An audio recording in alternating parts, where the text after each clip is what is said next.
말씀의 제목은 예수님의 사랑을 경험하십시오. 예수님의 사랑을 경험하십시오. 한 부인이 가정생활이 너무 힘든 나머지 예수님께 땡깡을 부렸습니다. 예수님, 우리 집에 와서 한번 살아보세요. 얼마나 힘든지. 나 막 그냥 그만하고 싶어요. 아내도 그만하고 싶고 엄마도 그만하고 싶어요. 그러니까 나 그냥 좀 엘리야처럼 천국으로 그냥 좀 데려가 주세요. 그렇게 땡깡을 부렸습니다. 너무너무 간절히 그러니까 예수님이 나타나서 대화를 하셨습니다. 딸아, 너의 소원에 응답해 주마. 단 그 전에 내가 너에게 부탁하는 3가지만 네가 잘 지키면 네가 고통도 없이 그냥 이렇게 탁 하늘나라로 갈 수 있도록 내가 그렇게 배려해 주마. 그렇게 말씀하셨어요. 그러면서 이제 첫 번째, 네가 하늘나라로 가면 장례식이 벌어지고 손님들이 네 집에 많이 올 텐데 그러면 집안이 좀 깨끗해야 되지 않겠니? 그러니까 집안 청소를 좀 먼저 좀 하려무나. 그래서 집안 청소를 열심히 했습니다. 그 다음 예수님이 또 나타나셔서 두 번째, 네가 떠나려고 하니까 애들이 마음에 자꾸 걸리지. 예, 그렇습니다. 네 자녀들에게 엄마가 자기들을 많이 사랑한 걸 느낄 수 있도록 며칠 동안이라도 네가 엄마의 사랑을 좀 표현해 주면 어떻겠니? 예, 예수님, 그건 제가 해볼 수 있겠습니다. 그래서 며칠 동안 자녀들을 안아주고 음식도 맛있는 걸 해주고 인터넷 게임도 마음대로 하게 해 주었습니다. 예수님이 또 나타나셨습니다. 마지막으로 3번째, 한 가지 남아있는데 네 남편은 생각만 해도 속에서 열불이 나지. 근데 너에게 많은 상처를 준 남편이기는 하지만 네가 떠난 다음에 남편이 혼자 생각할 때 그래도 참 우리 아내는 내게 좋은 여자였어. 그런 추억을 가질 수 있도록 해보면 어떨까? 딱 3일만 그 남자가 뭔 소리를 해도 말대꾸하지 말고 남편을 향해서 친절을 좀 베풀어주면 어떨까? 부인은 너무 하기 싫었지만 이것만 통과하면 그냥 천국 갈 수 있다니 그게 좋아서 퉁명스럽게 예, 알겠습니다. 한번 해보겠습니다. 그리고 사흘 동안 그렇게 노력을 했습니다. 이었고 사흘이 지나고 예수님이 오셔서 말씀하셨습니다. 너희 소원대로 이제 하늘나라로 갈 시간이 되었다. 너희 소원대로 내가 예쁘게 받아줄게. 그 이전에 너희 집을 한번 돌아보려무나. 집을 돌아보았습니다. 깨끗이 정돈된 집안이 보였습니다. 자녀들의 얼굴에는 전에 없던 웃음꽃이 활짝 피어 있었습니다. 남편은 한쪽 구석에서 아내가 미안해서 쭈구리 자세로 앉아가지고 남편은 그렇게 있었어요. 그런 자기 집안의 모습을 보니까 이 여인의 마음에 떠나기 싫다. 우리 집이 참 좋다. 떠나기 싫다. 그런 마음이 들었어요. 그걸 아신 예수님이 말씀하셨습니다. 떠나기 싫지. 너희 집 떠나기 싫지. 근데 너희 집이 왜 이렇게 변했는지 이유를 아니? 여인은 그 이유가 뭔지를 알았지만 대답하기가 너무 싫고 인정하기가 싫었습니다. 그때 예수님이 이렇게 말씀하셨습니다. 네가 나의 말에 순종했을 때 너희 집이 아름다운 천국으로 변한 거란다. 이 이야기가 여러분의 이야기가 되기를 축복합니다. 우리의 가정에 예수님을 모셔서 천국으로 바뀌는 역사가 나타나기를 소원합니다. 여러분 직장에도 우리 교회에도 이 나라 이 민족에도 천국의 역사가 일어나기를 소원합니다. 그러니 예수님 모시옵소서.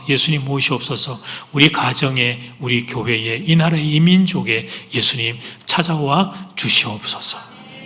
오늘은 이제 이 주제를 묵상할 거예요. 자, 오늘 첫 번째 문제가 해결되었습니다. 시작. 문제가 해결되었습니다.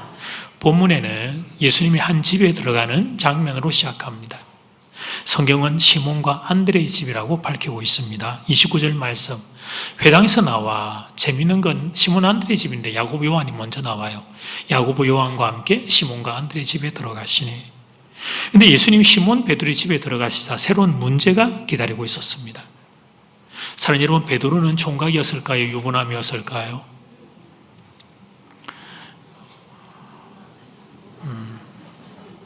그렇죠. 그렇게 중요한 문제는 아니에요. 중요한 문제는 아닌데 우리가 생각하지 않고 이렇게 지나는 경우가 많죠. 오늘 본문 30절에 그 힌트가 숨어 있습니다. 시몬은 베드로의 다른 이미죠. 베드로의 장모가 열병으로 누워 있는지라. 아내가 없는데 장모가 존재하는 법은 없습니다. 시몬 베드로 장모님이 계셨습니다. 그러니까 아내도 있었다는 의미입니다. 이렇게 놓고 보면 예수님을 따라갔던 베드로의 결단은 대단한 것이었습니다. 유부남이 가족을 버려두고 예수님의 제자로 따라 나서는 것은 쉬운 일이 아니었습니다. 제가 볼 때 베드로의 아내도 대단한 아내였던 것으로 보입니다. 베드로를 만난 적이 없으니까 우리는 그분에 대해서 정확하게 알 수는 없습니다. 그러나 아픈 장모님이 마음에 걸렸을 겁니다. 메시아로 오신 예수님, 기다리던 메시아가 오셔서 따라 나서기는 했지만 베드로의 마음에는 늘 장모님이 자리하고 있었을 겁니다. 그러니까 여러분, 베드로 가정에도 아픔이 있었다는 사실입니다. 우리는 그동안 성경을 읽으면서 늘 남의 이야기로 제3자의 관찰자로 보기 때문에 몰랐지만 베드로의 가정에도 눈물이 있었던 것입니다. 사랑하는 여러분, 사람이 산다, 이 땅에서 산다는 것은 문제와 함께 산다는 뜻입니다. 문제가 없는 사람은 아무도 없습니다. 문제가 없는 가정은 한 가정도 없어요. 한 문제가 지나가고 나면 또 다른 문제가 찾아옵니다. 문제에서 자유로운 인생은 아무도 없습니다. 출산을 앞두고 있는 임산부가 우리 교회에 많이 있습니다. 오늘 지금 2부 예배도 이제 예쁜 아기를 기다리는 배가 부른 엄마들이 여기 많이 보이는데 더 많은 자매들이 배가 부러지기를 주의 이름으로 축복합니다. 많이 먹어서가 아니라 아기가 생겨서 배가 부러지기를 축복해요. 그때 기도의 제목은 명확합니다. 하나님, 아기가 건강하게 태어나게 해주세요. 아주 단순하고 명쾌합니다. 그런데 응애하고 태어나면 어떻게 됩니까? 바로 기도 제목 10개가 더 붙게 됩니다. 조금 더 자라서 어린이집에 들어가면 기도 제목 100개가 더 붙게 됩니다. 운동 잘하게 해주세요 정도가 아닙니다. 종목이 명확해집니다. 줄넘기까지 잘해야 합니다. 요즘은 여러분. 띠틀부터 시작해서 달리기, 훌라후프, 모든 종류의 체육과 음악도 그냥 음악만 노래도 잘 부르고 피아노도 잘 치고 바이올린도 잘하고 첼로에다가 플루까지 한 100개 정도가 늘어나게 되죠. 부모님은 언제쯤이면 자녀를 위한 기도 제목이 사라지던가요? 언제쯤이면 시집 장가가면 걱정과 기도 제목 사라지죠?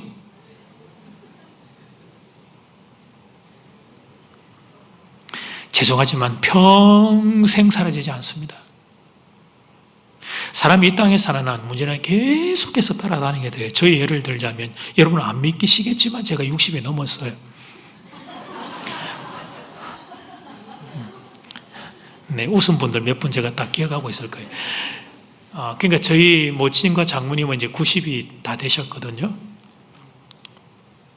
늘 걱정하십니다. 예. 그리고 아침 저녁으로 저를 위해 기도하시죠. 왜냐하면 저의 인생에도 문제가 있다는 걸 아시기 때문에 그런 거예요. 이 땅을 살아난 문제는 사라지지 않는다. 노만 빈센트 필 박사님 천국에 가 계시지만 생전에 이분의 책을 보면 이런 이야기가 있어요. 한 청년이 이분의 명성을 듣고 찾아왔어요. 목사님, 저 다니는 직장이 너무 힘들어요. 나 막 그냥 이 직장 때려치우고 싶어요. 박사님은 인맥이 넓으시니까 문제가 없는 직장 하나 정도 소개해 주실 것 같은데 소개를 좀 해주세요. 그러니까 이 노만 빈센트 박사님이 문제가 없는 직장, 내 생각나는 데가 한 군데 있는데 내가 소개해 줄 테니까 내 차를 타라고. 그럼 그게 뉴욕의 도심 안에서 이야기를 하다가 도심을 벗어나 교회로 나가가지고 한 장소에 문제가 없는 직장에 도착을 한 거예요. 여기가 문제가 없는 직장이야. 그게 어딘지 여러분 한번 사진으로 보여드릴게요. 공동묘지 앞에다가 딱 데려다 놓은 거예요. 여기는 문제가 없는 직장이야. 산다는 것은 문제와 함께 사는 것을 의미합니다. 그래서 문제를 피하기 위해서 사람들이 노력을 합니다. 노력을 때로는 문제를 피하기도 합니다. 그러나 인생의 중요한 문제는 피한다고 해결되는 것이 아닙니다. 어떤 사람은 직장에 문제가 생기면 그곳을 떠나버립니다. 도피하는 것이죠.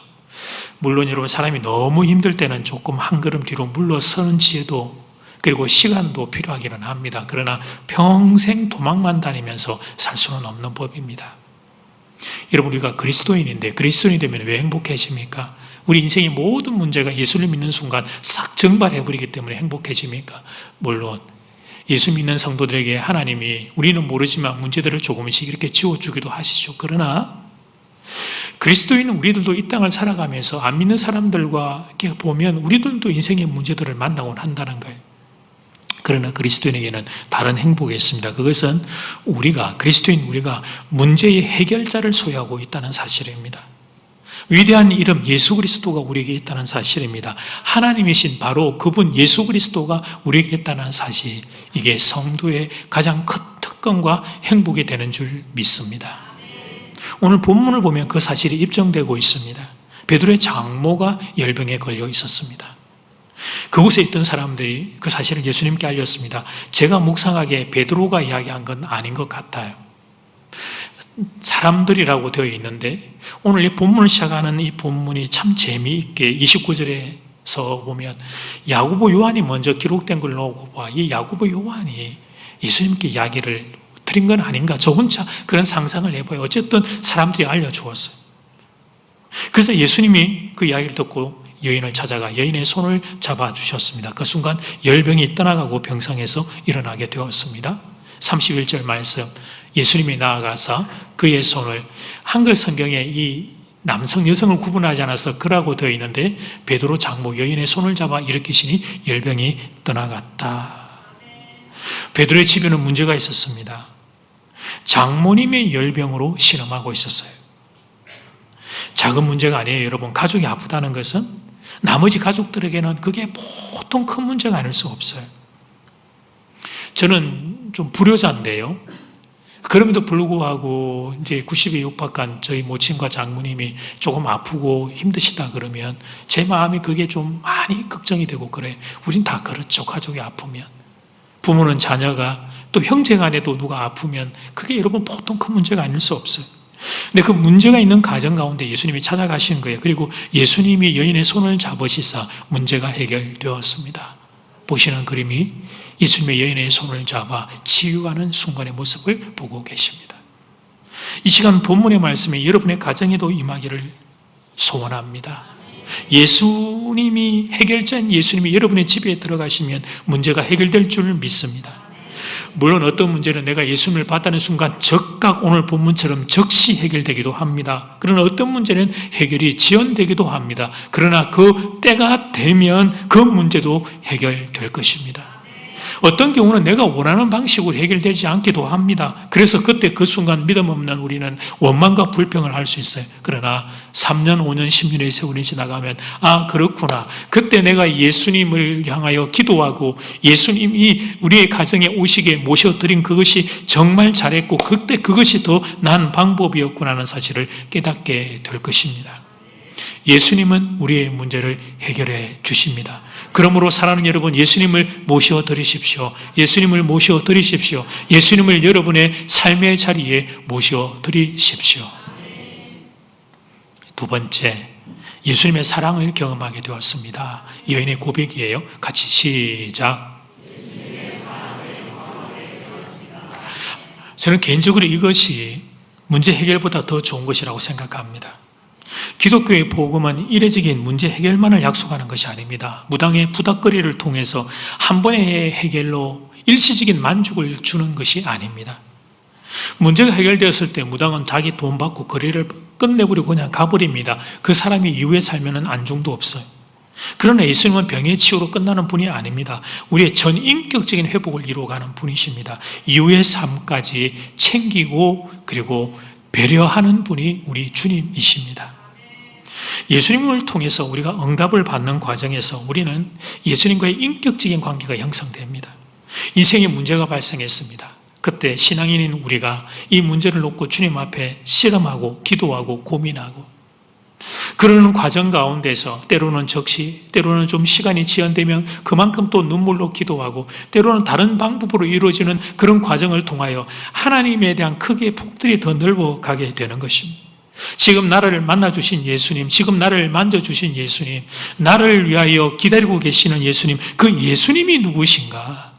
우리는 인생의 문제의 고비고비 순간순간 삶의 여정여정을 통과하며 신앙으로 실험하고 기도로 실험하는 과정 가운데 다른 무엇보다 이전에 알았던 예수님보다 더 크신 예수님, 더 좋으신 예수님, 더 광대하신 예수님, 더 기쁘신 예수님, 그 예수님을 알아가게 되는 것입니다.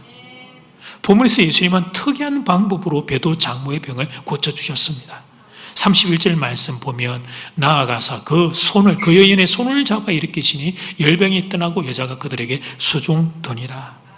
동일 사건이 기록되어 있는 마태복음 8장 15절을 보면 이렇게 기록을 해요. 그의 베드로의 장모의 손을 만지시니 그렇게 되어 있어요.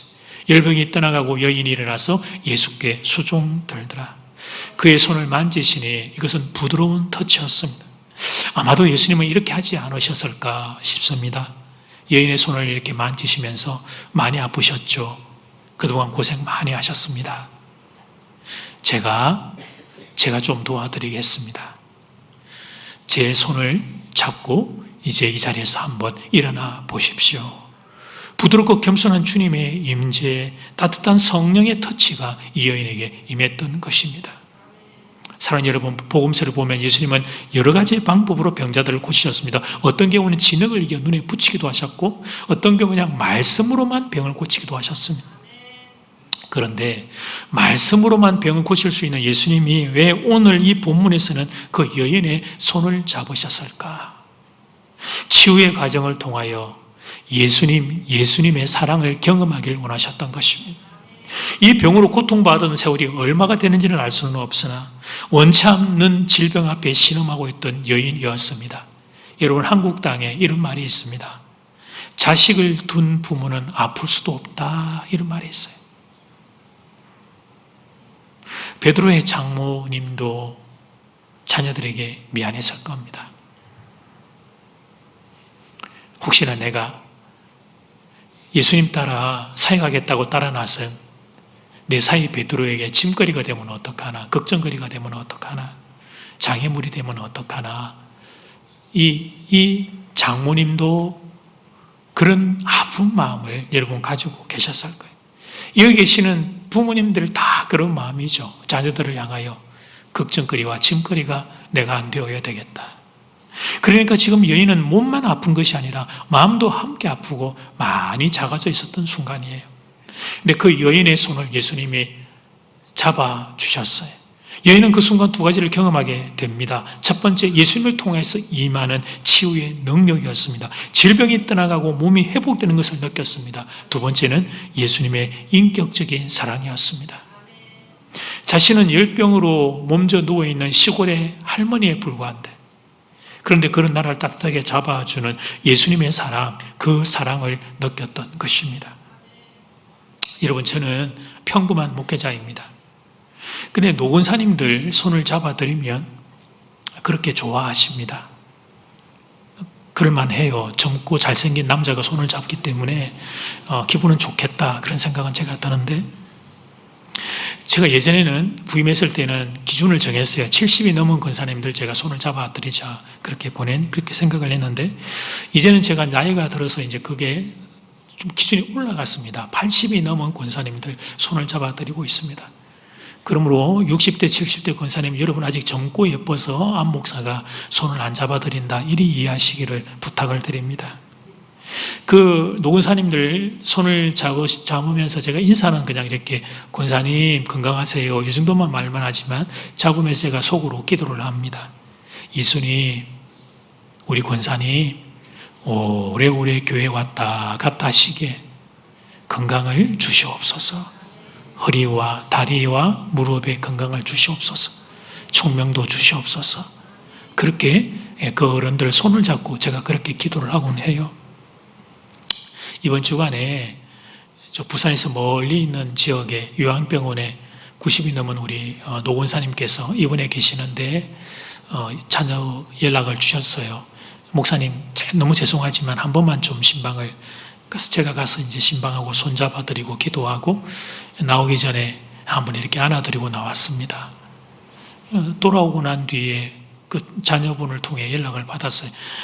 목사님, 저희 어머님 요양병원에 입원하시고 난 뒤에 처음으로 목사님 다녀가신 다음에 휠체어 타고 바깥에 마당에 나와 산책을 하셨습니다. 목사님 오신 게 너무 좋으셨나 봐요. 그렇게 이제 사연과 함께 사진을 보내주셨어요. 여러분, 평범한 목회자인 제가 그렇게 위로가 된다면 우리 예수님은 얼마나 큰 위로가 될까? 예수님이 손을 만져주시는 순간 그 여인은 놀라운 사랑을 경험했습니다. 예수님은 하나님 아니십니까? 하나님. 근데 이것은 사실 예수님도 원하던 바였어요. 병만 고침받는 것이 아니라 예수님을 인격적으로 만나기 원하셨습니다. 왜요? 예수님이 구원자이기 때문이었습니다. 이 병이 이번에는 낫게 되더라도 시간이 지나가면 또 다른 병에 걸리고 결국은 죽을 수밖에 없기에 그 뒤에 영원한 세계에 천국을 얻을 수 있는 영생이 예수님을 통하여 이 여인을 얻게 되기를 원했던 것입니다. 물론 병에서 고침을 받는 건 인생살이에서 중요한 일이죠. 병에 걸리면 삶의 질이 현저하게 떨어지기 때문이에요. 그래서 병 고침을 받는 건 기적이 맞고 축복이 맞습니다. 그런 의미로 이 시간 제가 먼저 축복합니다. 교우를 괴롭히는 질병이 있다면 이 시간 떠나가기를 주의 이름으로 축복합니다. 근데 여러분은 거기서 끝나는 사람이 되면 안 됩니다. 병 고침을 받는 정도에서만 끝나면 안 돼요. 병 고침을 받아도 세월이 지나면 또 다른 병이 발생합니다. 사는 동안 질병은 떠나지 않아요. 문제도 떠나지 않지만 질병도 떠나지 않아요. 왜냐하면 노화 자체가 결국 질병이기 때문에 그렇습니다. 그래서 예수님을 만나야 합니다. 이 인생의 문제 그리고 그 문제를 해결하는 과정, 이런 시간을 통하여 예수님을 만나야 합니다. 예수님을 만나야 합니다. 나의 생과 사를 한 손에 쥐고 계시는 예수님을 만나야 합니다. 나를 구원하기 위해서 십자가에서 모든 걸 다 내어주신 예수님을 만나야 합니다. 그래야 그 사랑을 알아야 문제로 가득 찬 이 세상, 날마다 문제로 나를 엄습하고 나를 내리누르고 나를 힘들게 하는 이 힘든 세상을 찬송하며 살 수 있는 능력을 소유하게 되는 것입니다. 나는 다른 사람은 모르지만 나는 예수님의 십자가 사랑을 받은 사람입니다. 나는 다른 사람은 모르겠지만 나는 예수님의 십자가 사랑을 받은 사람입니다. 이 감격이 있을 때 광야와 같은 세상도 능히 승리하게 될 것입니다. 목회하면서 만나는 분들 중에 병에서 치유받았기 때문에 예수님을 믿게 된 분들이 있습니다. 감사한 일입니다. 저희 교회에도 그런 분들이 적지 않게 계십니다. 그런데 어떤 분은 예수님을 잘 믿는데도 불구하고 병이 빨리 낫지를 않는 것이, 그러니까 실망하고 하나님을 향하여 원망하고 교회를 떠날 만도 하다, 그렇게 보여지는 상황이 있습니다. 그런데 그분이 계속 교회를 나와서 신앙생활을 그것도 너무 예쁘게 신실하게 하시는 거예요. 한 번은 제가 그래서 그런 권사님 한 분 계셔서 제가 너무 죄송한 마음으로 위로를 드렸어요. 권사님 죄송합니다. 제가 권사님 늘 위해서 아침 저녁으로 기도한다고 하는데 제 기도가 많이 부족한가 봅니다. 권사님 너무 죄송해요. 제가 권사님에서 더 많이 기도할게요. 권사님 조금만 더 힘내주세요. 그런데 제가 목회자로서 죄송한 마음으로 권사님을 그렇게 위로를 했어요. 그랬더니 권사님이 저에게 이렇게 대답을 하시는 거예요. 목사님 아니에요. 제가 더 죄송해요. 이 많은 교우들, 걱정할 영혼들이 얼마나 많은데 저까지 목사님 근심 걱정되게 마음속에 해드려서 너무 죄송해요. 목사님 그리고 저 감사합니다. 질병이 물론 나으면 좋지만 그렇지 않아도 목사님 참 이상해요. 예수님이 십자가에서 나를 대신해서 죽으신 게 제가 믿어져요. 예수님이 십자가에서 나를 대신해서 모든 걸 내어주신 그 사랑이 목사님 이상해요. 나는 그게 믿어져요. 그게 눈물 나고 그게 너무 고맙고 너무 감사하고 그래요. 거기다가 몸이 아파서 마음도 이렇게 막 우울하고 그럴 텐데 교회에 와서 예배 드릴 때마다 말씀 들을 때마다 하나님이 눈물 주시니, 목사님 말씀 들을 때마다 눈물 주시니 목사님께도 너무 감사해요. 그렇게 오히려 그분이 저를 위로하셨습니다. 사랑하는 여러분, 신비라고 말할 수밖에 없어요. 신비라는 단어 외에 어떤 단어로 이 상황들을 설명할 수 있겠어요? 병이 나으면 좋지만 그렇지 않아도 감사하다는 고백은 신비가 아니고는 다른 어떤 단어로 설명할 수가 없는 거예요. 이 시간 여러분을 축복하려고 해요. 1번, 인생의 문제가 해결되기를 축복합니다. 2번, 그런데 그것보다 예수님 사랑 알게 되기를 축복합니다. 예수님의 사랑을 잃어버린 분들은 회복되기를 축복합니다. 내 인생 전부를 들여도 아깝지 않은 예수님의 십자가의 사랑을 여러분의 가슴 중심으로 알게 되기를, 누리게 되기를, 경험하게 되기를 주의 이름으로 축복합니다. 결론입니다. 사랑은 내리사랑입니다. 그래서 부모님께 받은 사랑은 잘 눈에 들어오지 않고 또 어느 순간 깨달았다가도 금방 잊어버려요. 내리사랑이고 그 사랑은 너무 우리에게 익숙하니까 부모님의 사랑을 당연하게 여기고 수종함을 잘 모릅니다. 어제 노회에 찬양율동 우리 경연대회가 있어서 이제 교회도 많이 참석했거든요. 일단 학생들이 많이 고생했죠. 연습하고 시간 내고 그 학생들을 가르치기 위한 우리 선생님, 교육자들의 수고도 많이 있었고, 그리고 여러분 부모님들도 애 많이 썼습니다. 기도 많이 했을 겁니다. 걱정도 많이 하고, 이 일로 인해서 혹시 상 못하도 이 아이가 마음 안 상해야 될 텐데, 연습하면서 친구들끼리 더 친해지면 좋을 텐데, 이 시간을 통해 이 아이들의 신앙이 더 깊게 뿌리내리면 좋을 텐데 얼마나 많은 기도를 했을까. 여러분, 저희 교회에 경주에서 이렇게 매주에 이제 자녀들과 함께 우리 교회에 오는 교우가 계셔요. 근데 그 자녀가 이번에 출전을 하게 되었는데, 금요일 우리가 오후에 이제 마지막 연습을 하고 토요일 날 이제 우리가 대회를 나가게 됐거든요. 근데 이렇게 보니까 금요일 날 오후에 그 성도님이 아이들 데리고 와서 교회에서 저녁에 연습을 하고 있는 거예요. 그리고 이제 금요기도회를 참석했는데 방 잡아놓고 금요일 밤에 금요일 연습하고 여기서 자고 토요일 날 경연대회 나가고, 자녀들이 알까? 부모의 그 마음을, 그 자기들을 위해서 그렇게 헌신하고 희생하는 부모의 사랑과 마음들을 알까? 나이가 많이 들어. 아니요. 참 부모의 사랑을 알면 자녀라고 할 수가 없죠. 부모 사랑 모르니까 자녀지. 그런데 여러분, 우리가 부모님 사랑만 잊어버리는 게 아닙니다. 예수님 사랑도 그렇습니다. 예수님 사랑도 참 쉽게 잊어버립니다. 어떻게 생각하면 어쩔 수 없는 일이긴 합니다. 우리가 신앙생활 하루 이틀 하는 거 아니니까. 신앙생활을 오래오래 하다 보면 너무 익숙하니까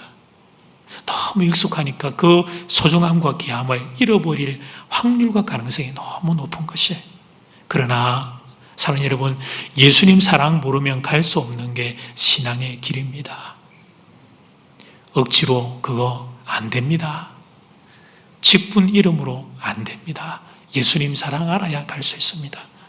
더 넓게 보면 예수님 사랑 모르면 감당할 수 없는 게 우리의 인생길입니다. 인생길. 그러므로 오늘 이 시간 여러분의 예수님의 사랑 알게 되기를 바랍니다. 그리고 잃어버린 분들이 있다면 예수님의 사랑 회복하게 되기를 바랍니다. 여러분의 마음에 예수님의 사랑이 가득 충만하기를 주의 이름으로 축복합니다. 찬양 드리겠습니다.